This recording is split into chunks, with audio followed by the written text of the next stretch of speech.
Welcome to the Long COVID podcast with me, Jackie Baxter. I am really excited to bring you today's episode. Please do check out the links in the show notes where you can find the podcast website, social media and support group, as well as a link to buy me a coffee if you are able.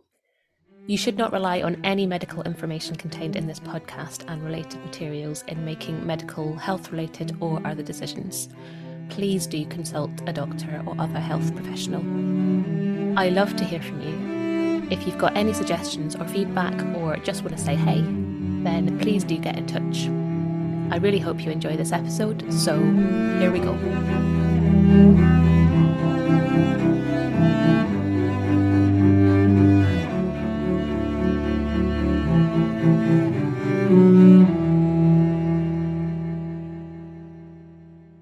Hello and welcome to this episode of the Long COVID podcast. I am delighted to welcome Sarah to the podcast this morning.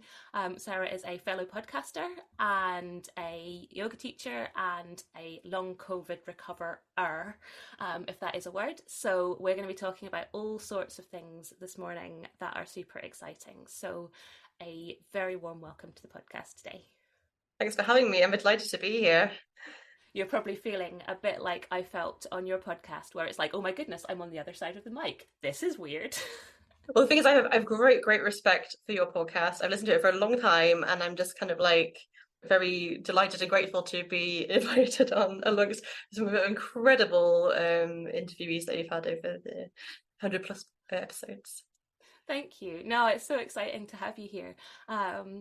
So would you say a little bit about yourself and maybe what your life was like prior to getting COVID? Because I've found that the story always starts a little bit before, doesn't it? Absolutely. So yes, I'm Sarah. I go by Long Haul Yogi online. That's how people can find me. But I'm based here in Sheffield in northern England. And like you said, I am a yoga teacher. I also work in anatomy publishing, and I have a podcast, the Long COVID Hope podcast. And yes, I caught COVID in the first wave in March 2020. And prior to that, I had a very full life. I was actually on maternity leave at the time. I'm a mum to a 4-year-old now, but my daughter was a baby at that time. So I was off on maternity leave. And I guess to anybody listening from other countries, we get a year's maternity leave here in the UK. So I was taking that. My life was very full, obviously being a mum to a baby in upper hours, and I live on the edge of the Peak District National Park, and I'm very outdoorsy, so we would be going on long walks, hiking 10-12 miles, and she would be in the baby carrier and do all that, and I was practicing yoga every single day, obviously like a good yoga teacher would. And yeah, it was a very full and happy existence. But obviously, like in that spring, obviously we could see in the news that things were happening, obviously first in China and then it was in Italy, and it was very worrying. But I remember very well like hearing on the news here that, oh, there's not really any cases here, it's okay. So it was kind of like a weird moment. But I first got symptoms on Friday the 13th of March, which a lot of people, particularly in the UK, did. Friday the 13th, unlucky for some. And yeah, that was really the start of it. Yeah, it sounds like you got sick very much the same time as I did. But yeah, definitely not a lucky day for you in this instance. But yeah, I can very much relate. Well, I mean, I don't have a small child, but you know, there's the sort of busy, active life that I think many people with long COVID had sort of experienced before, and then it was almost like a whole new world that you enter, isn't it? When suddenly you're not able to do things. Because certainly for me, I had never experienced not being able to do things. You know, if I couldn't do something, it's because I hadn't tried hard enough. This was a completely different thing. Would you mind maybe just talking a little bit through your kind of initial illness and then maybe how that led into long COVID? Because I think that might be interesting. Yes, absolutely. I mean, I did have quite a dramatic acute period when I caught COVID. I mean, we all caught COVID, my partner and my daughter too. So we all were feeling under the weather at the same time. Unfortunately, my daughter was just, I was like watching her like a hawk, but she was just more tired and didn't really want to drink as much milk. And so she was relatively okay, but it hit me like a ton of bricks, to be honest. I initially could feel a tightness in the chest. And I think it just really went straight for like the lower respiratory system and really affected that. And within, I would say like 3 to 4 days, I was really struggling to breathe. I was in so much pain in my chest. It felt like my ribs were squeezing, like it was horrendous, and I couldn't talk. I could barely breathe. I was very, very ill, but I didn't have the symptoms that they were talking about, the cough or the high temperature. In fact, I was really shivering and cold. I felt like I had like a hypothermic response, my specialist said after the fact. But yeah, I got to the point where I just turning blue.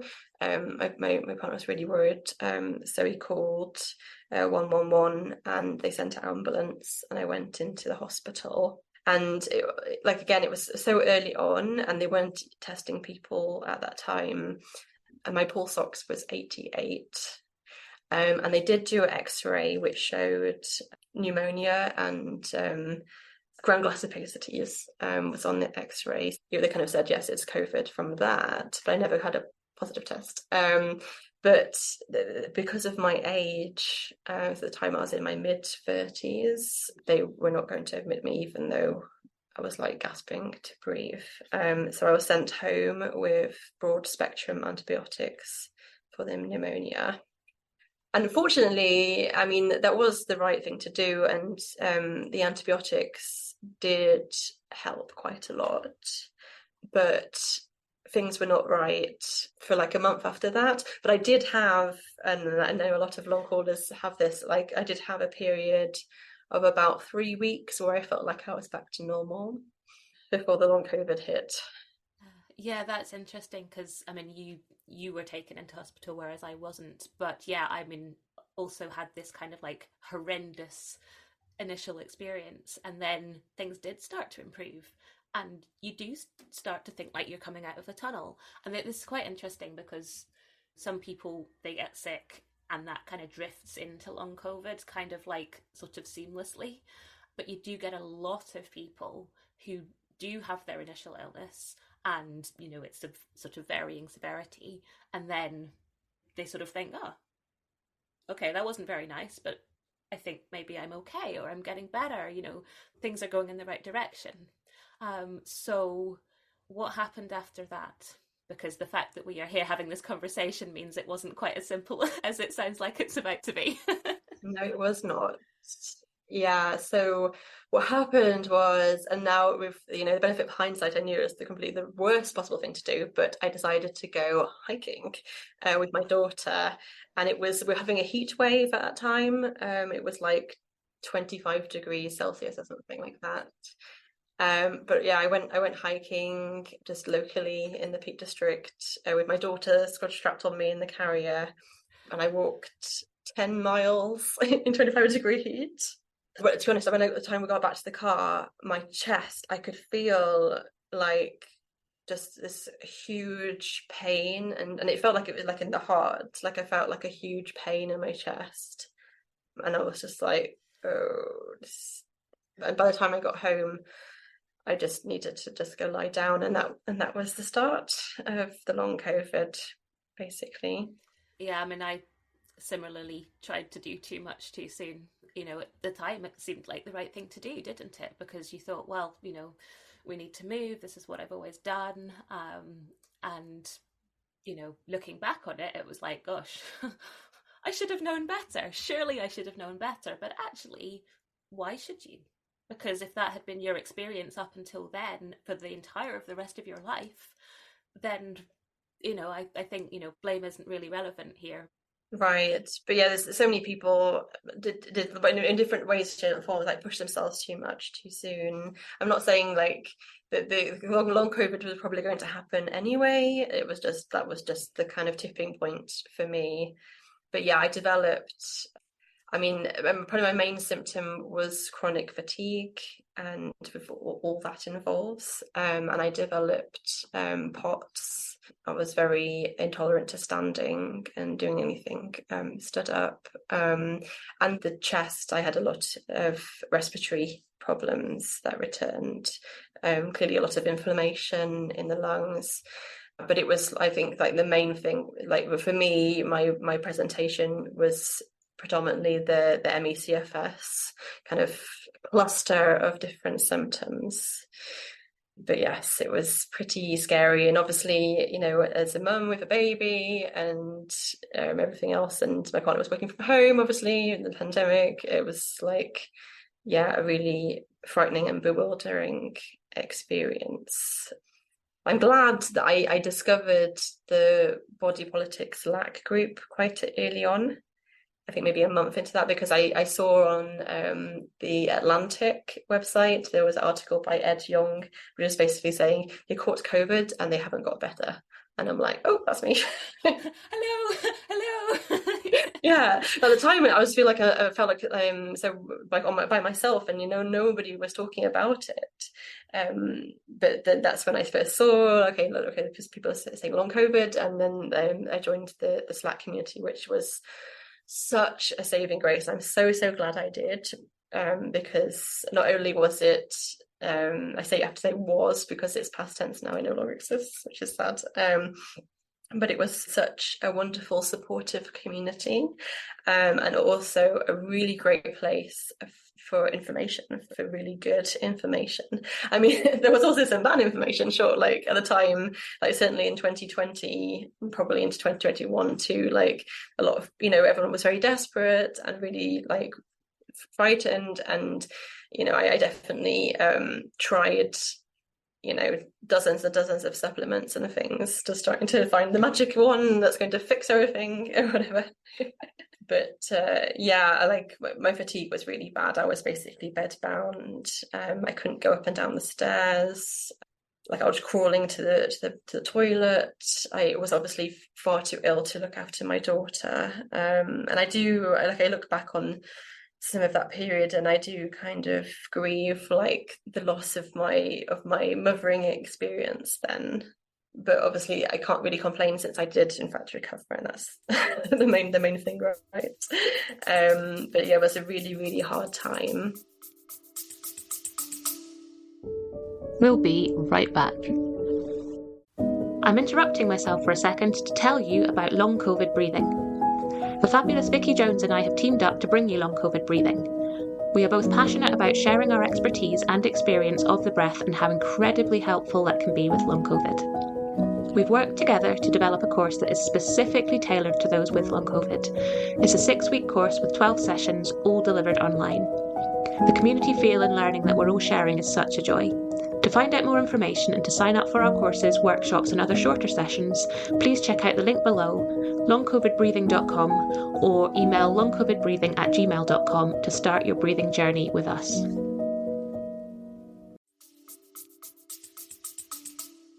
Yeah, I mean, I think we were chatting just briefly before we started recording about how one's perspective on your illness and your recovery can change over time. And I think certainly 6 months on from my own recovery, and I think it's probably healthy to do so, but some of that sort of fear and terror and isolation and all of that stuff that we experience sort of, especially early on, but throughout the whole journey, I think you start to lose some of that. And I think that's part of moving on, and I think that probably is healthy. I don't want to be remembering all of that fear and terror and all that trauma. I think it's good to be able to move on from that, but I think it's also maybe healthy to be able to kind of think, yeah, actually, gosh, that was absolutely horrendous. And you had additional sort of stuff where you had a small child that you were unable to care for, which must have been a huge stress, a huge worry, a huge all sorts of feelings on top of your illness, which was horrendous in itself.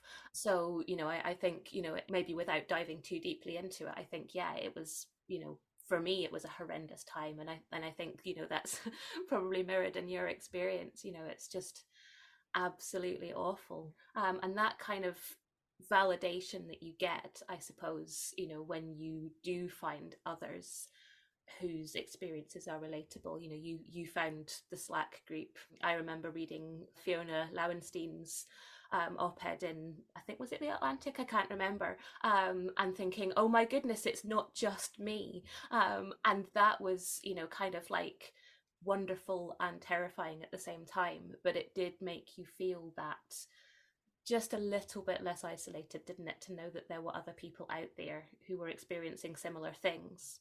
Yes, 100%. And like at the time, I was struggling to get any kind of healthcare support. And I think that through the Slack group, I kind of learned some things. Like I kind of realized quite early on via that about that it's likely to be POTS that I was experiencing. I did like a sit-stand test at home really early on, really. And so I asked my GP for a tilt table test.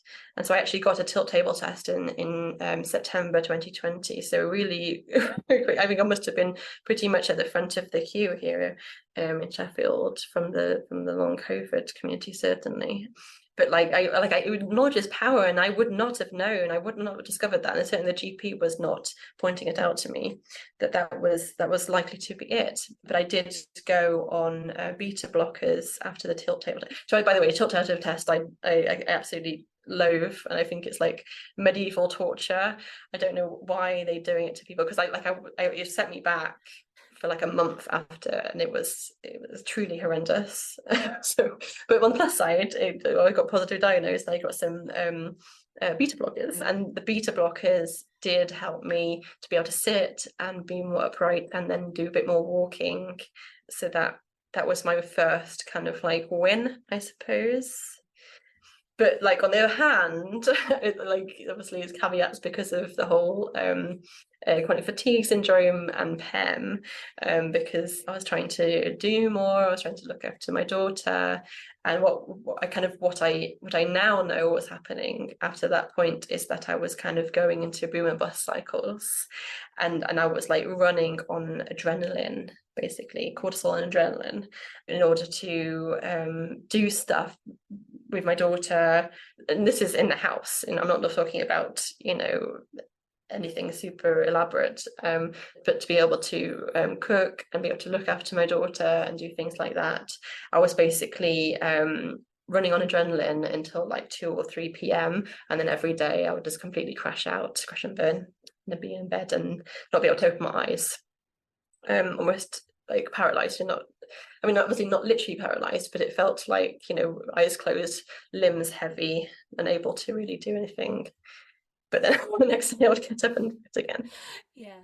Again, I can completely relate to that, but it's this kind of thing where you're like, well, in the absence of any other information, any other knowledge, I don't know what to do. Yeah. So I'll keep doing the thing that I'm doing because like I literally don't know what else to do. Which I think brings me back to something that you said earlier about knowledge being power. Because I think, this is something that I have kind of learned throughout my experience. I went into long COVID with this absolute faith in the medical community because my experience up to that point had been, well, basically that I'd never really been ill.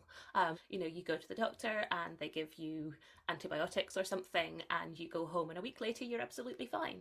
So it was like, oh, great, doctors are like magicians. Isn't this wonderful? So then when I got long COVID, it was kind of like, well, actually, getting hold of a doctor, let alone finding a doctor that understood what was going on with you, was just absolutely impossible. Certainly where I was in the UK, I think it was particularly difficult because the health service was so overrun.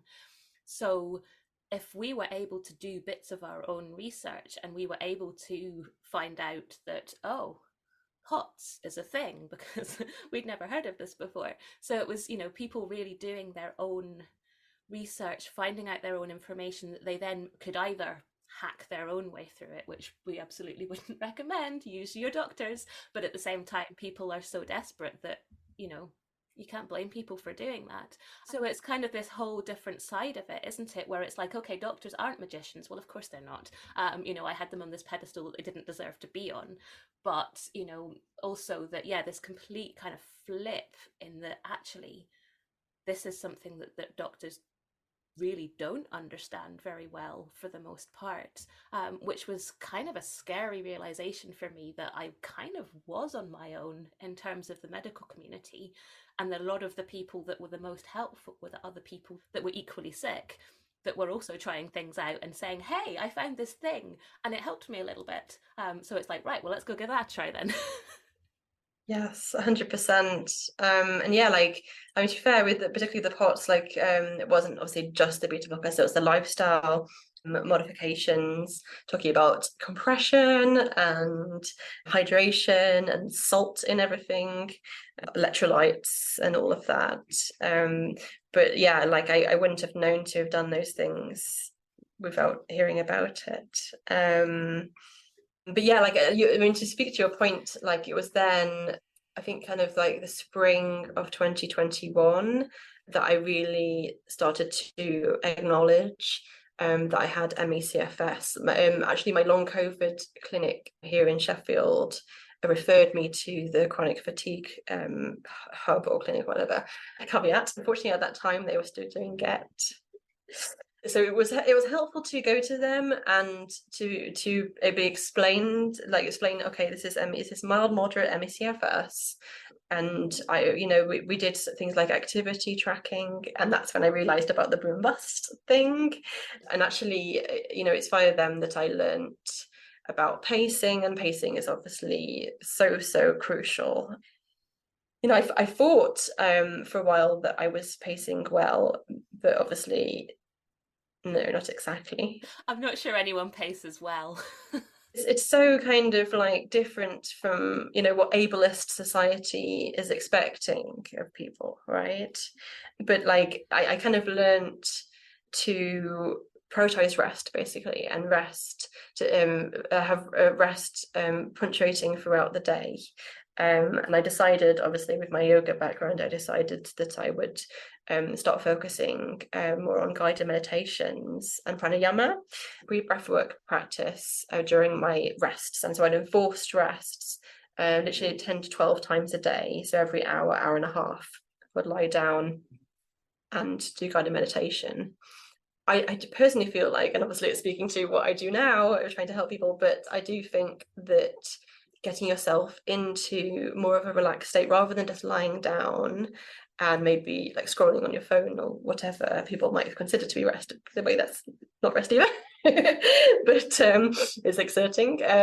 But like, I think completely trying to calm the nervous system down and trying to like, it's because really I learned that, I don't know who I learned this off, but I learned that you need to have enough energy left over in your energy envelope for your body to heal. And that was really an interesting point that I was not previously getting. And so I'd like to try and enforce rest and enforce myself to heal. But yeah, I did actually drop out of the fatigue clinic because they basically set me, they called it something else. I think they called it something about activity management. But basically they were saying, so you have to walk 5 minutes one day, 10 minutes the next day, 15 minutes, and obviously, like, I attempted to do what they said, but and also in the Slack community, people were saying, don't do this, it's terrible. Like, so I already like had the heads up from there. So it was before the NICE guidelines got changed here in the UK. But yeah, I just decided to kind of discharge myself from their service because obviously that was not helpful advice at all. We'll be right back. Hey there, I'm just jumping in for a second to see if you're enjoying this episode.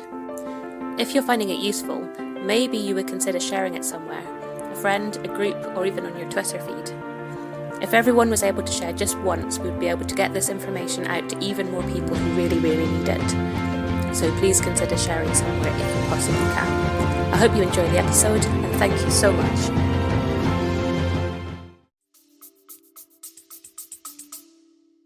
I love what you were saying though about just, your body needing the energy to heal.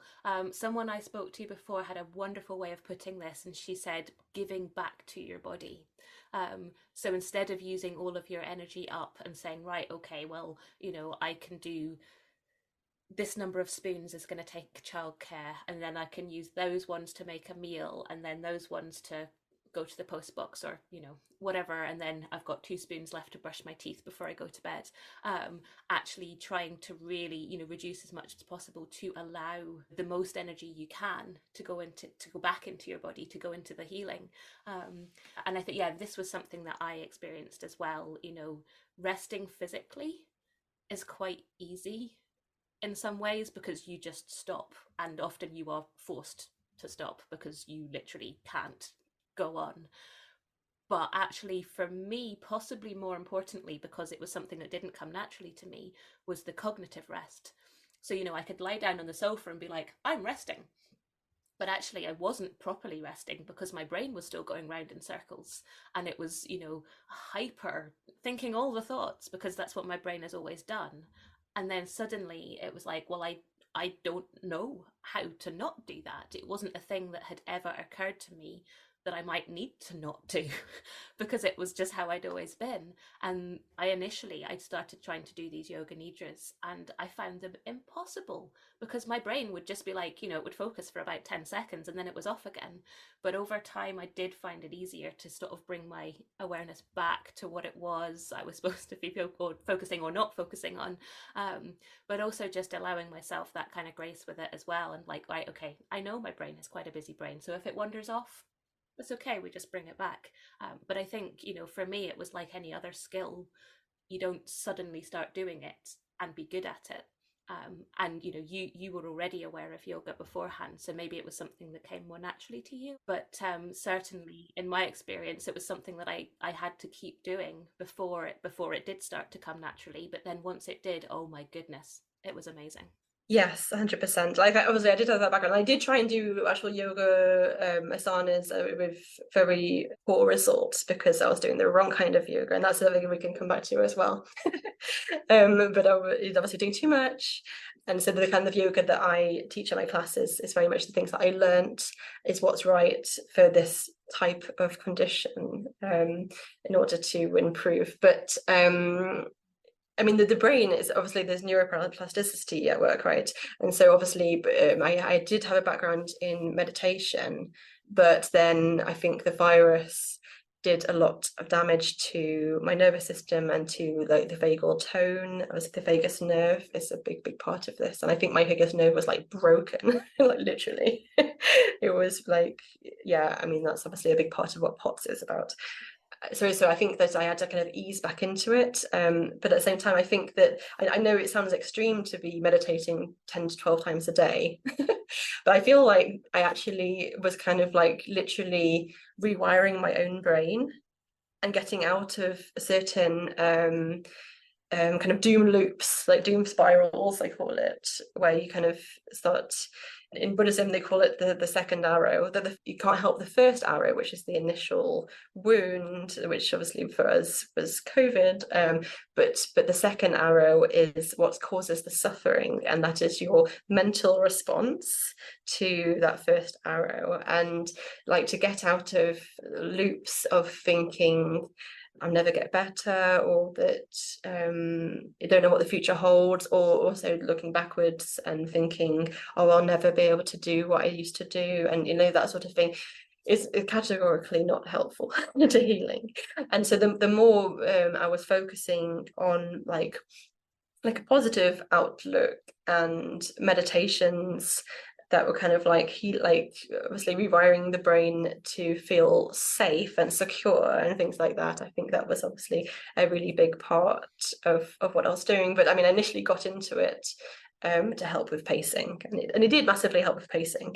And I think that like once you get a handle of pacing, and once you get to a point of more stability of symptoms, then that's really where your body is starting to heal itself. So I did try a bunch of other things, and I went and did the Dr. Myhill protocol.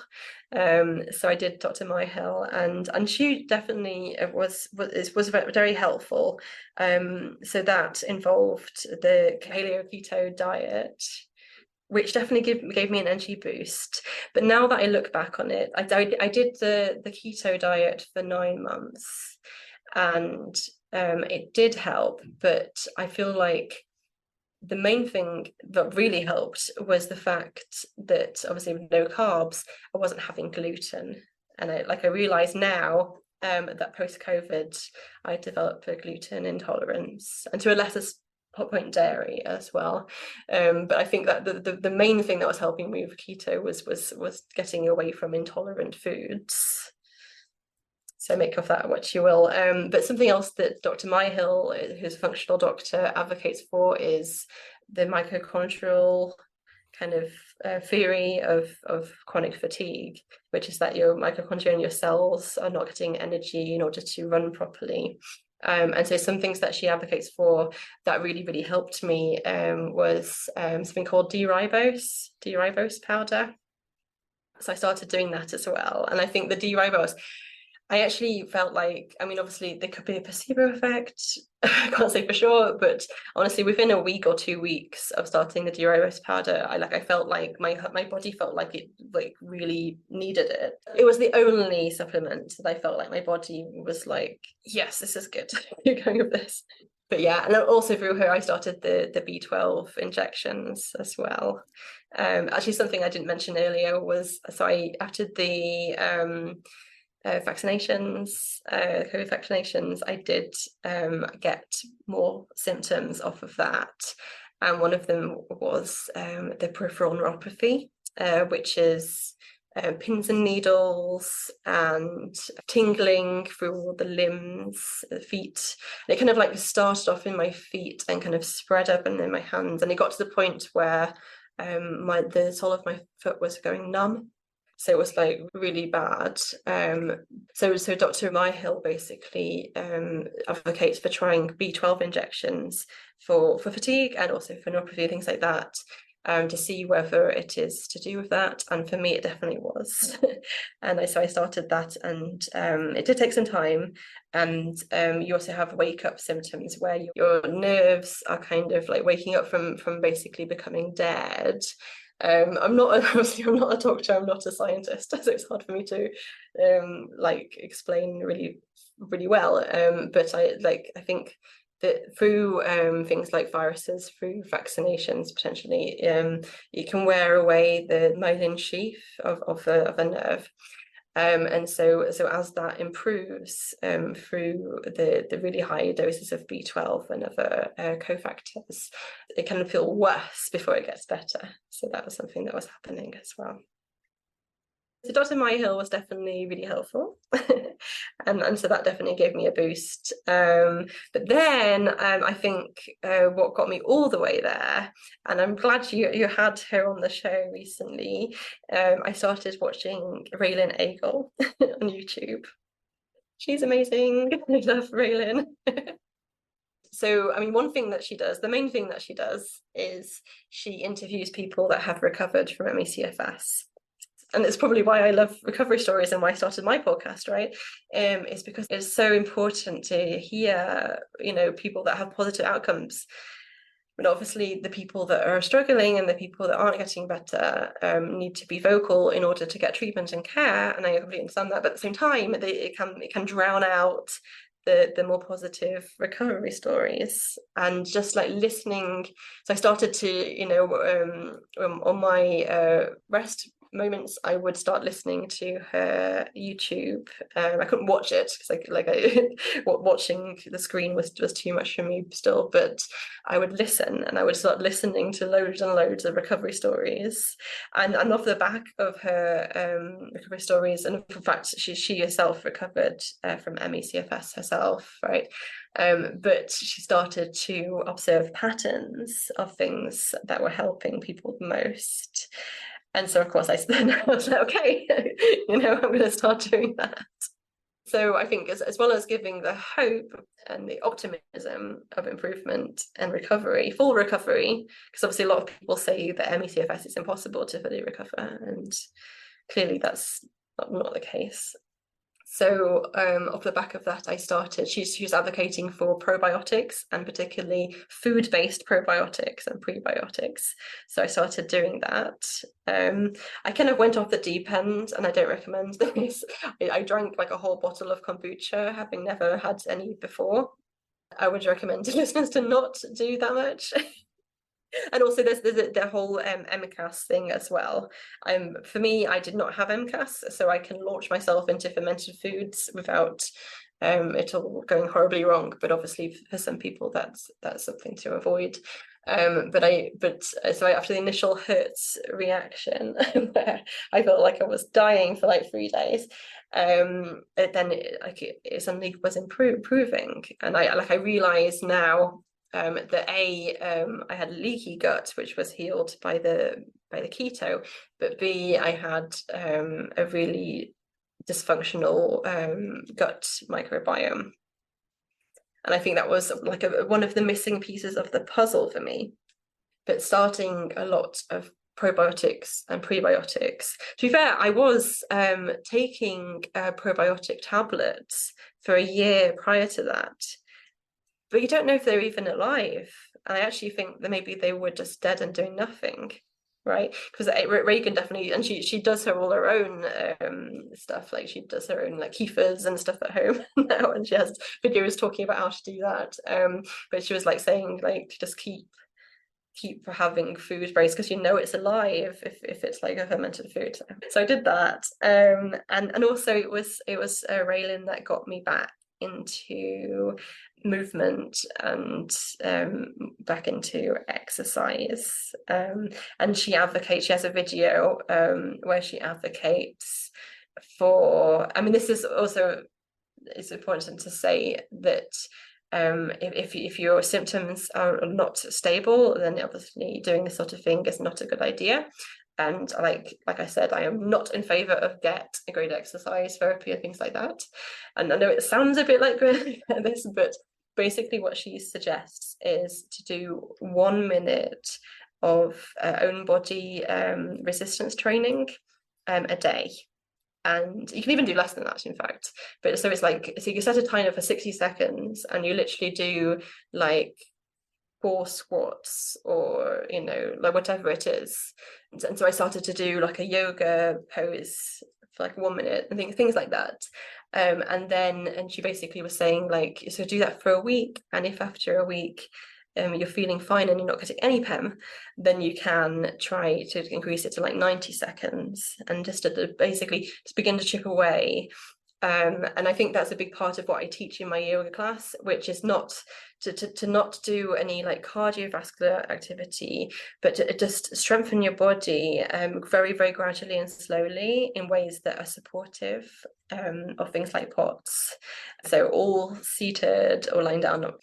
But like that was the way that bit by bit I began to kind of increase my tolerance of things, and I'm so grateful to Raylan for that. And so yeah, bit by bit I got to the point where I was doing 15 minutes of resistance a day, and at the same time I was doing a little bit more walking. And again, it's very much listening to your own body and not doing anything that someone's telling you to do. Nothing prescriptive, like, you know, on this day you must do that, on this day you must do that, but listening to your body and listening to its signals. But the absolute key thing is just to avoid PEM and to pace as much as you can, but like to very, very slowly increase your envelope and tolerance for things. And that's basically what I did.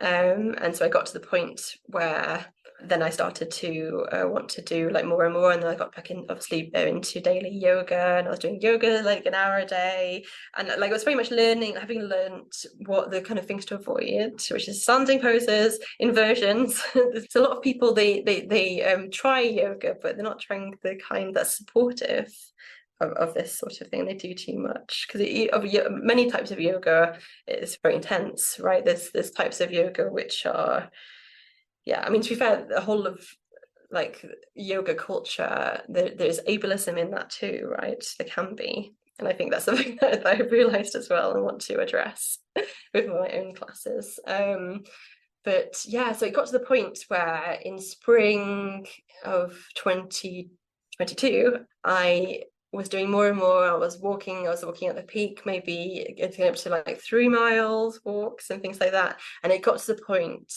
where I couldn't remember when my last PEM episode was. And that was the point where I started to think I might be healed. I might be recovered. Right. And so I was doing more and more, but gradually listening to my body, being careful.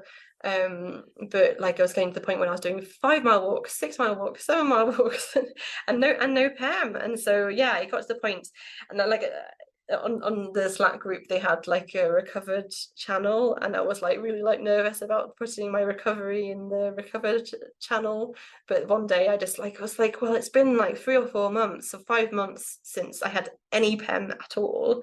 Like I seem to have cracked it. So that's when I decided that I was recovered. And so it was roughly 2 years since I caught COVID. And I think what's really interesting about a lot of what you've just been saying is what's the phrase is something like you're the expert of your own experience and of your own body. So, you know, it's not for somebody else to say, do this and it will work, or don't do this because it won't work.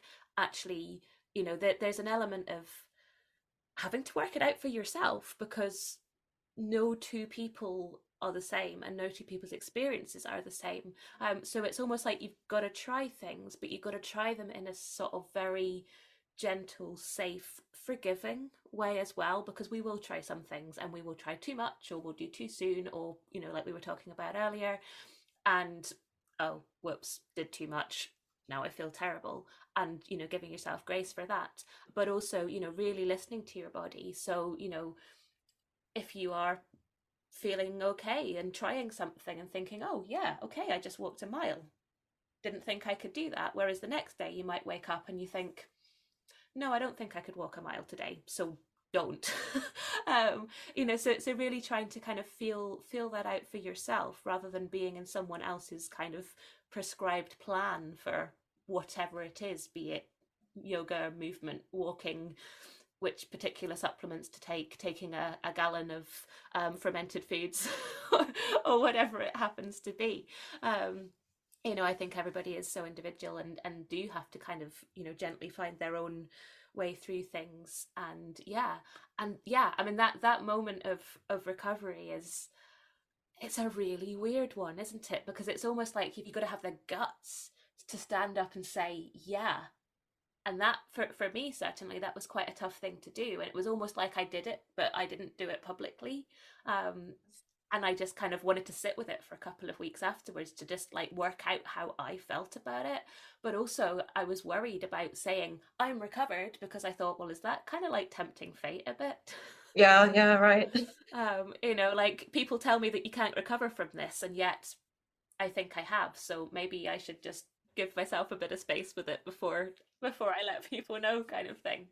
But I think as well, there's so many people that are like are quietly recovered, I call it, like that you know, recovered, and they've gone back to living their full life and doing whatever, and so they're not, you know, in the Twitter spaces, they're not like not out there talking about it. But there are many, many, many people that have fully recovered from long COVID and also from ME/CFS or whatever, POTS, like whatever you call it. Or I mean, obviously some people don't like the term recovered and prefer in remission. I'm like, okay, I don't mind which R word you use. Like at the end of the day, if I'm working full time, I'm running 5Ks, like I've started a business, like you know, like I don't know how many ways I can explain that I have fully recovered. Yeah, and I think, you know, this leads quite nicely into the work that you are doing now. I mean, I completely agree. I think, and I know everyone's different, but for me personally, the word recovery is absolutely vital. And I think the belief in recovery is fundamental, certainly was fundamental to my own recovery. And I've had a lot of people say similar to that. And how do we believe in recovery? Well, we believe in recovery by knowing that other people have done it. So things like your podcast, things like Raylan's channel, things like other people who are sharing recovery stories. You know, I think this is why it's important. It's partly oh, they've recovered, maybe I can, but also, how did they recover? Oh, okay, they did that, that, and that. Okay, that's great. Well, I've tried two of those things and they didn't really work. Maybe I'll try the third one. Maybe that will help me. But no two recovery stories are going to be carbon copies of each other. So it's not like, you know, someone out there is going to hear your recovery story and they're going to go, oh, wonderful, that's what she did. So I'm going to go and do all of those things and I'm going to be fine. Like, I would love it if it was going to be that simple, but it really generally isn't. So that's why hearing lots of recovery stories is so vital, isn't it? Because then you start to pick apart some of those themes, you start to get different ideas that you maybe hadn't come across before, and you can really start to kind of work out if that might be a thing for you to try. But I think that's why one isn't enough. Yeah, no, exactly. And like in the functional medicine space, they call it root causes, and it's going after your root causes and finding those out. And obviously, for everybody, it's different. It's very different, and that's why one of the reasons why the different symptoms are so different. Like there's non-COVID, there's 200 different symptoms that people can have, or different combinations of, because everybody is so different, right? But I feel like I kind of did it myself. I kind of DIY'd it, but I essentially kind of located my root causes, like B12 deficiency, like gut microbiome problems and leaky gut and things like that. And I kind of like over time, it's kind of like being a detective, I suppose. But yeah, it is vitally important to hear the positive stories and the fact that people can fully recover. Yeah. And so once I had recovered, I did feel so deeply affected, like by this whole ordeal, and I felt I couldn't be the person I was before because it had changed me and given me such a perspective on everything, really, on this disability, and yeah, just a huge perspective on people suffering. And so I decided that I can't go back to exactly what I was doing before. I wanted to help people, and I felt like, okay, I was going to try to do different things, and if I could help one person, literally one person, then it's worth my time to try. Right. I'm not suggesting that yoga is the cure or the be all and end all, and I'm not suggesting that it's for everybody. But obviously, with with a yoga teaching qualification, I thought, well, that's where I can start and see if it resonates with people. And so that's when I started my first day Zoom yoga class. And for a year it was free, it was donation based. And yeah, lots of people came, and I think I've taught something like 500 different people. And I'm very glad to say that literally nobody has reported experiencing PEM after one of my yoga sessions. And that's like the absolute crucial importance for me. Because my style of yoga is all about, like, the number one goal is listening to your own body, is to listen to your body and listen to the messages it's giving you, and to get into a parasympathetic nervous state, which is so essential for healing. So my classes, we go through some careful yoga poses. We also have a long period of guided meditation and relaxation. So it's kind of like very much supporting the recovery. And I'm really glad to say that there's been many of people that have attended my classes that then, I call it graduated, they graduated out of my class, and they improved so much that they didn't feel like they needed it anymore. But like, yeah, it's very heartening, and I'm like, it's one of the reasons why I keep going with it, is that I'm, if I'm helping people, if people are then able to go back to work, or they're feeling like they have recovered, or they've like at least got stable with their symptoms, then I think it's just so worthwhile doing it. I think it's this idea of wins, isn't it? Everybody is coming into this in a different way. Some people are extremely severe where they can't get out of their bed. Some people are maybe doing better than that. Some people might be doing a lot better than that. But it's teaching people to really listen to what's going on in their own bodies, to what their body is telling them. Any improvement to anybody is a good thing. So, maybe yoga isn't the cure, or maybe it is for some people. But if somebody comes along to your yoga class, for example, or my breathing course, or someone else's something that they're doing, and they see some improvement, then that is amazing, because then that gets them up to a level where maybe they can add something else in, or they can get a bit of joy. Maybe they can spend some time with their child, or they could go back to work one day a week, or they could, they could do something that they couldn't do before, or it enables them to get into something that they couldn't before, and I think that is so important.